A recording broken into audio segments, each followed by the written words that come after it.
The notification popped up on my phone at 2:47 a.m. while I was reviewing quarterly reports in my home office. Facebook had tagged me in Jessica's latest social media masterpiece. A candid photo she'd taken of me waiting at the bus stop outside Mom's house after Sunday dinner, looking tired in my work clothes with my laptop bag slung over my shoulder. Some people take buses their whole lives. The caption read in Jessica's characteristic tone of fake concern mixed with genuine condescension. My sister Sarah is 34 and still riding public transportation everywhere. Maybe it's time to accept your financial reality instead of pretending you're building something big. #real talk, #family love, #grow up. I stared at the screen for a long moment, taking in the carefully crafted cruelty of the post. Jessica had waited until after midnight to publish it, ensuring maximum visibility during the late-night social media scroll hours. She'd chosen the most unflattering angle possible, me hunched slightly forward under the weight of my laptop bag, squinting against the streetlight, looking every inch the defeated office worker she believed me to be. Within 6 hours, the post had 847 likes and 156 comments. I scrolled through them while sipping my morning coffee, each response more predictable than the last. So sad when people can't face reality. At least she's environmentally conscious. Some people just aren't meant for success. Jessica, you're so right to call this out. Someone needs to tell her the truth. This is what happens when you don't have realistic goals. Bus people stay bus people. That's just life. The cruelty was breathtaking in its casual efficiency. Dozens of people who'd never met me, didn't know my circumstances, and had no understanding of my life were enthusiastically agreeing that I was a failure who needed to accept reality. Jessica had weaponized social media to create a public humiliation that would follow me indefinitely, archived in the permanent record of the internet. My phone buzzed with text messages from various family members who'd seen the post. Cousin Mark had sent a laughing emoji followed by, "Harsh but fair, but someone needed to say it." Uncle Robert had forwarded the post to our family group chat with the comment, "Jessica's got a point. Some people need to hear hard truths." Even my Aunt Linda, usually the peacemaker, had liked the post. I set the phone aside and returned to the documents spread across my mahogany desk, filings, investment bank proposals, and market analysis reports that would have made Jessica's social media followers reconsider their hasty judgments. But they weren't meant to see those documents. Not yet. The IPO had been in development for 18 months. Williams Aviation Services had grown from a small regional helicopter company to a comprehensive transportation empire spanning emergency medical services, executive transport, cargo delivery, and tourism flights across 12 states. Our fleet of 127 aircraft generated $340 million in annual revenue, with projections showing potential for $500 million within 2 years of going public. Goldman Sachs had valued the company at $2.8 billion for the initial public offering, with early investor interest suggesting the actual trading price could reach $4.2 billion by the end of the first day. My 67% ownership stake would make me worth approximately $2.8 billion the moment the market opened. But Jessica didn't know any of that. Neither did the rest of my family. To them, I was just Sarah who took the bus, worked some mysterious transportation job, and lived modestly in a downtown apartment that they assumed represented the peak of my financial capabilities. The decision to keep my success private hadn't been about shame or fear. It had been about protection and strategy. Growing up, I'd watched my family's treatment of anyone who achieved something significant. They either demanded immediate financial support, found reasons to tear down the achievement as undeserved, temporary, or somehow fraudulent, or simply refused to believe it was real until forced to confront undeniable evidence. When I'd started the company 9 years ago with a single used helicopter and a $200,000 loan, I'd made the strategic decision to let them believe I'd remained small. It had started as a necessity. The early years were genuinely precarious, and I couldn't afford to have family members asking for loans or expecting financial support while I was reinvesting every penny back into the business. But as the company grew, the secrecy had become something more sophisticated. It protected me from the constant pressure to fund family vacations, down payments, and emergency expenses that seemed to multiply whenever someone in our family came into money. More importantly, it protected me from their disbelief, their casual dismissal of anything that didn't fit their preconceived notions of what I was capable of achieving. It had been surprisingly easy to maintain the illusion. I kept my apartment in the downtown area. A modest two-bedroom that was actually quite convenient to our main office but looked appropriately humble to family members who visited. I dressed modestly for family events, shopping at the same stores I'd frequented during my genuinely broke years. And I took public transportation whenever I knew family members might see me. The bus stop outside Mom's house was actually 3 blocks from where my driver usually picked me up. But I'd walked there Sunday evening specifically because I'd spotted Jessica's car in the driveway and knew she'd be looking for photo opportunities. She'd been increasingly aggressive about documenting what she saw as my failures, posting subtle digs about family members who never grew up and still lived like college students. She delivered exactly what I'd expected, and exactly what I'd been prepared for. My phone rang at 6:15 a.m. Jessica herself, probably calling to gloat about her viral success. "Did you see my post?" she asked without preamble, her voice bright with satisfaction. "I saw it," I replied calmly, continuing to review the Goldman Sachs market analysis. "Good," she said. "I know it seems harsh, but someone needed to say it. You can't keep living in this fantasy world where you're going to suddenly become some kind of business mogul. You're 34, Sarah. It's time to accept reality." "You're probably right," I agreed, making notes on the projected opening stock price. "I am right," Jessica continued, warming to her theme. "And look, I'm not trying to be mean. I'm trying to help you. The sooner you accept your situation, the sooner you can find some peace with it. There's nothing wrong with taking buses and working regular jobs. Not everyone can be successful in business." "That's very thoughtful of you," I said, checking the time. "Markets would open in 3.5 hours. I just don't want you to waste any more years chasing these impossible dreams. You could be happy if you just accepted who you are." "And who am I, Jessica?" "You're someone who takes buses," she said simply. "Someone who works a regular transportation job and lives in a small apartment and doesn't have a lot of money. That's okay. That's who you are." "Interesting perspective," I replied, watching the social media metrics update in real time on my computer screen. Her post was now approaching 1,200 likes. "The post is really resonating with people," Jessica said, unable to keep the pride out of her voice. "I think a lot of people recognize the situation, having a family member who just can't face reality about their limitations." "It's certainly getting attention," I agreed.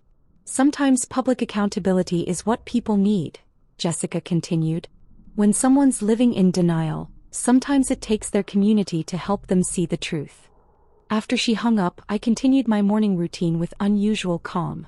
Jessica's post was spreading exactly as I'd anticipated, creating the perfect setup for what was about to unfold. The timing couldn't have been more perfect if I'd orchestrated it myself, which in a way I had. At 7:23 a.m. my phone rang again. Morgan Stanley, right on schedule. "Ms. Williams, this is David Chin from our IPO team. We wanted to confirm final details before the opening bell." "Everything looks good from our end," I confirmed, watching Jessica's post climb toward 1,500 likes on my computer screen. "Media strategy is still set for 9:30 a.m. announcement?" "Exactly. Forbes will break the story simultaneously with market opening. CNBC has you scheduled for a live interview at 10:15, and the Wall Street Journal feature will publish online at 11 a.m. CNN wants to do a segment on stealth wealth strategies at 2 p.m. "Perfect timing," I said, taking a screenshot of Jessica's post for my personal records. "This should be interesting." "Ma'am, if you don't mind my asking, you sound unusually calm for someone about to become a billionaire in 2 hours."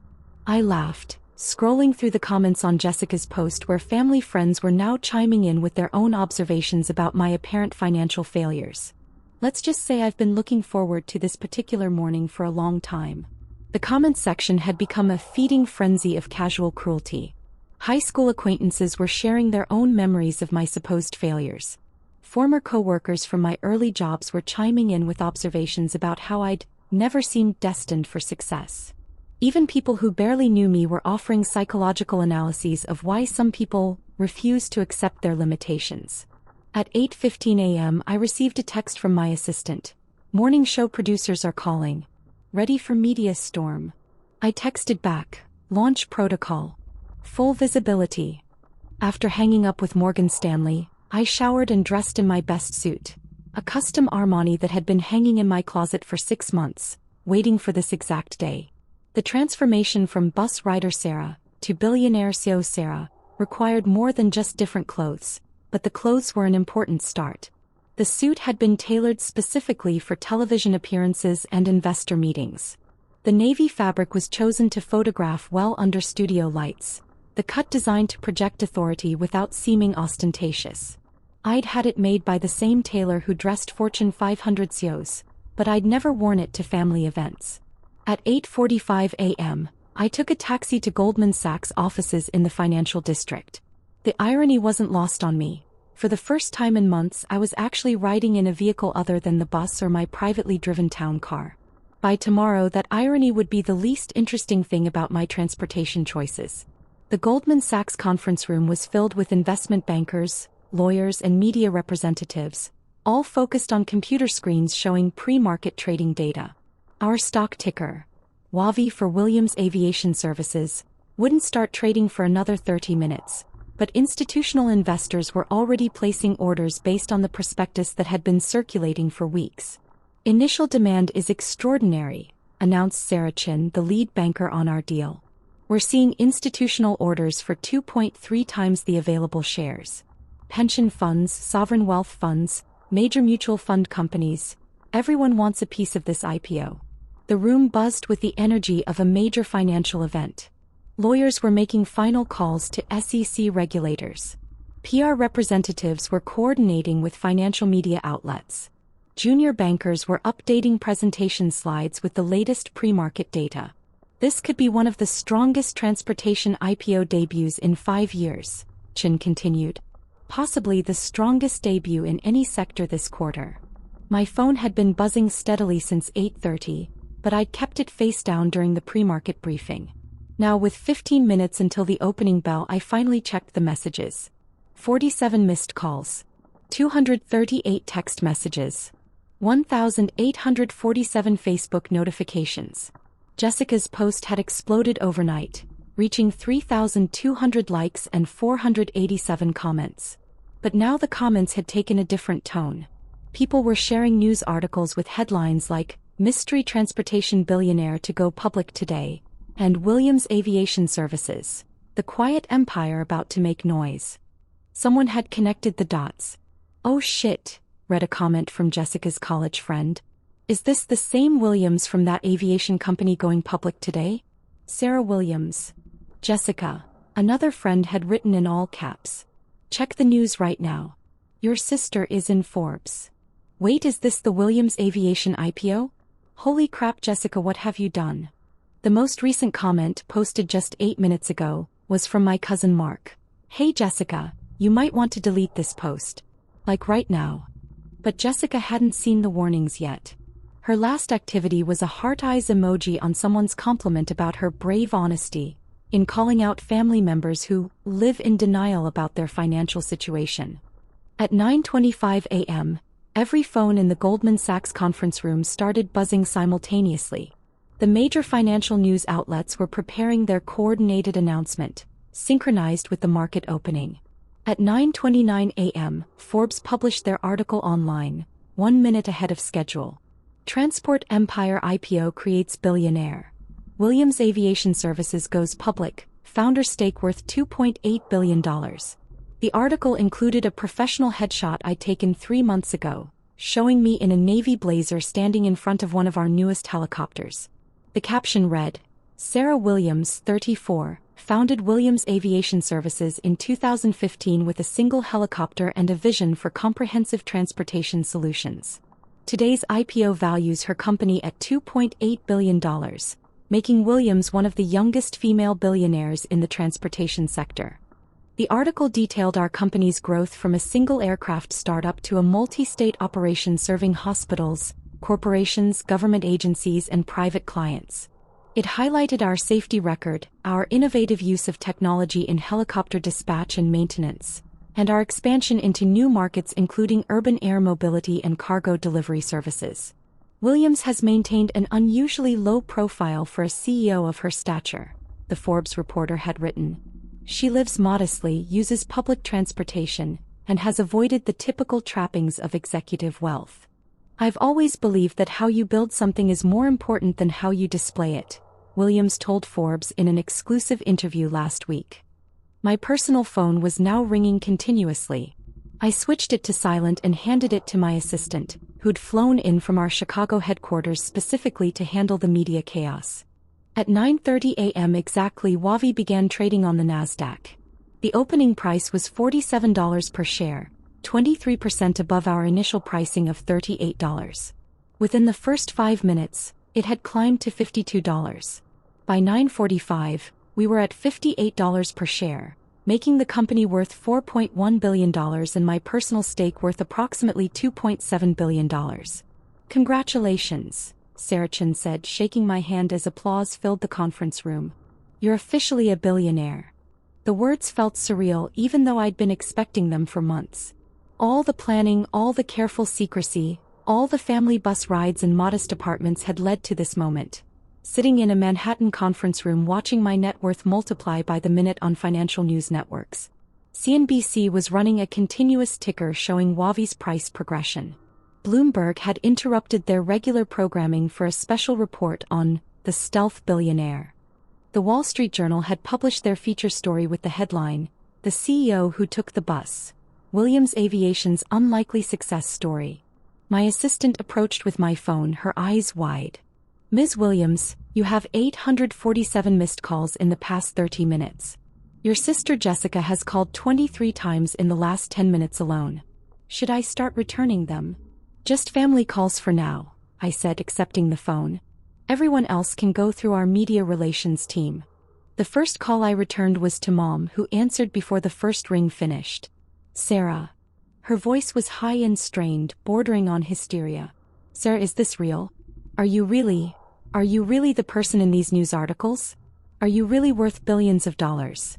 "It's real, Mom," I confirmed, watching Wavi climb to $61 per share on the conference room monitors. "I'm sorry I didn't tell you sooner. I needed to keep it quiet until the IPO was finalized. But you take the bus," she said, as if this fact alone disproved everything she'd seen on the news. "You live in that little apartment. You wear regular clothes. You said you worked in transportation dispatch." "I do work in transportation," I said gently. "I own the transportation company. And I take the bus because it's environmentally responsible and gives me time to work during my commute. The apartment is downtown because it's convenient to our main office." "Your main office," she repeated faintly. "You have a main office." "We have offices in 12 cities, I explained. The headquarters is in Chicago, but I spend most of my time at the regional office here in town." There was a long silence before she spoke again. "Jessica's post," she said finally, her voice breaking. "Oh honey, Jessica's post. Everyone's seen it. Everyone knows what she said about you." "I saw it," I assured her. "Don't worry about Jessica. We'll work everything out." "She's been getting calls all morning," Mom continued. "Reporters, friends, people from high school, college roommates. Everyone wants to know about her sister, the billionaire. She's not taking it well." I could imagine. Jessica's entire identity was built around being the successful sister, the one with the nice car and the designer clothes and the social media-worthy lifestyle. She'd spent years positioning herself as the family success story while treating me as a cautionary tale.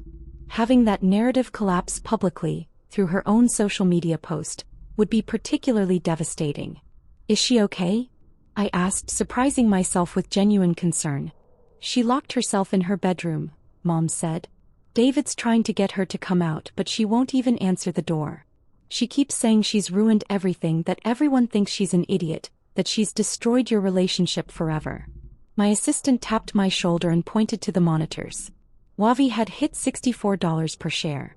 The company was now worth $4.5 billion. My personal stake had crossed $3 billion. "Mom, I need to handle some business calls, but I'll be over tonight after the markets close. We'll figure this out as a family." "Hey honey." "And Sarah, I'm proud of you. I don't understand how you did this, how you kept it secret, how you built something so big without any of us knowing. But I'm proud of you." The next 4 hours were a blur of interviews, conference calls, and congratulations from investors and industry peers. CNBC wanted to understand my stealth wealth strategy, and why I'd chosen to live so modestly while building a billion-dollar empire. The Wall Street Journal was fascinated by the quiet billionaire who rode the bus to family dinners. Bloomberg wanted to discuss the future of regional aviation services and urban air mobility. "You've created something unprecedented," the Bloomberg anchor told me during a live interview. "Not just the business success, but this approach to wealth that seems almost anti-materialistic. You're worth over $3 billion, but you still take public transportation. Can you explain that choice?" "Wealth isn't about what you display," I replied. "It's about what you build and how you impact people's lives. Our helicopters save lives through emergency medical transport. Our aircraft connect remote communities to essential services. That's more meaningful to me than owning expensive cars." "But surely there's some personal satisfaction in financial success?" "The satisfaction comes from solving problems and creating value," I said. "The money is just a way to keep score and fund the next phase of growth." Through it all, my phone kept buzzing with messages from family members, high school friends, and people I hadn't spoken to in years. Everyone wanted to understand how the bus rider had built a multi-billion-dollar empire without anyone noticing. The messages from extended family were particularly revealing. Uncle Robert, who'd enthusiastically shared Jessica's post that morning, sent a long text about how he'd always believed in my potential. Cousin Mark, who'd called Jessica's post harsh but fair, now wanted to discuss investment opportunities. Aunt Linda, who'd liked the original post, was now asking about job opportunities at my company. But the message I was most interested in came at 2:17 p.m. from Jessica herself. "Sarah, I'm sorry. I didn't know. I feel like such an idiot. Can you ever forgive me? I've ruined everything. I'm so ashamed." I stared at the message for a long time, thinking about the years of family gatherings where Jessica had made similar comments, the assumptions and dismissals and casual cruelties that she treated as harmless family banter. The bus stop photo wasn't an aberration. It was the culmination of a pattern that had been building for years. But it was also my sister texting from her locked bedroom, probably crying and definitely humiliated by the viral nature of her mistake.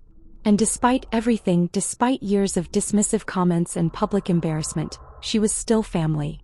I typed back, "Nothing to forgive. Family dinner Sunday? I'll take the bus." Her response came immediately, "I'll pick you up. In whatever car you want me to buy you. Please. I'll do anything to make this right." I laughed out loud in the middle of the Goldman Sachs conference room while billion-dollar deals were being discussed around me. "I like the bus," I typed back. "But maybe we can talk about getting you a helicopter license. I might need a family member who understands the aviation business." "Are you serious?" came her immediate reply. "Dead serious. Williams Aviation could use someone with your social media skills. Turns out you're very good at getting people's attention." Wavi closed its first day of trading at $67 per share, making Williams Aviation Services worth $4.7 billion and my personal stake worth $3.1 billion. The financial news networks called it one of the most successful transportation IPO debuts in market history.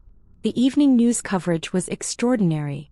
Every major network led with the story of the stealth billionaire, whose sister had unknowingly exposed her wealth through a cruel social media post. Jessica's original Facebook post had been shared over 50,000 times, but now it was being shared as an example of how assumptions about success can be completely wrong. "This is a cautionary tale about judging people based on appearances," one CNN commentator observed. Sarah Williams built a billion-dollar empire while maintaining the lifestyle of a regular working person. Her sister's attempt to publicly shame her for taking buses backfired spectacularly when it turned out Williams could buy the entire bus company if she wanted to. But the real success, I thought as I finally headed home that evening, wasn't the money or the media attention or even Jessica's public comeuppance. It was the phone call I'd received at 4:30 p.m. from my company's head of human resources. "Ms. Williams," she'd said, "we've received over 3,000 job applications since the news broke. People are saying they want to work for a company led by someone who stays humble despite success. The applications are coming from MIT graduates, Harvard MBAs, former Google executives. Everyone wants to be part of what we're building." That was the real victory. Not the money, not the vindication, but the recognition that the values I'd tried to build into the company, substance over appearance, Impact over image, long-term value over short-term gain, were resonating with people who shared those priorities. When I got home that night, there was a car in my apartment building's parking lot. Jessica's BMW, which suddenly looked very different to me now that I knew I could buy 100 of them without making a dent in my net worth. She was sitting on the steps outside my building, still in the same clothes she'd been wearing in her social media photos from the morning, but now they looked wrinkled and her makeup was streaked from crying. "I brought Chinese takeout," she said when she saw me, holding up the familiar white containers. "And I have some things to explain. And apologize for. A lot of things." I sat down beside her on the concrete steps, still wearing my custom suit from the day's interviews, and accepted a container of lo mein. "Are you really worth $3 billion? She asked quietly. "As of market close today, $3.1 billion, I confirmed. "But I'm still your sister who likes Chinese takeout and takes the bus when it's environmentally responsible." Jessica stared at me for a long moment, her eyes red from crying, her perfect hair disheveled for the first time I could remember. "I am never posting about anyone's finances ever again," she said through fresh tears. "Probably wise," I agreed, opening my container and inhaling the familiar smell of Chinese food that had been our shared comfort food since childhood. "Can you really forgive me?" she asked. "I was so cruel, so public about it. I humiliated you in front of hundreds of people." "You humiliated yourself," I pointed out gently. "I just happened to be the subject. And you know what? Maybe it was exactly what we both needed." "What do you mean?" "You needed to learn that your assumptions about success might be wrong. And I needed to stop hiding who I've become. Living in secret was getting exhausting." Jessica started crying again, but this time she was laughing too. "I posted a photo calling my billionaire sister a failure. This is going to follow me for the rest of my life." "Or," I suggested, "it could be the story of how you learn to see people differently. How you realize that success doesn't always look the way you expect it to." The buses would still be running tomorrow. But something told me my relationship with my family was about to change in ways that had nothing to do with transportation and everything to do with understanding that success, wealth, and worth are often hidden in places we never think to look. And Jessica learned that some people really do take buses their whole lives, even when they own billion-dollar aviation empires.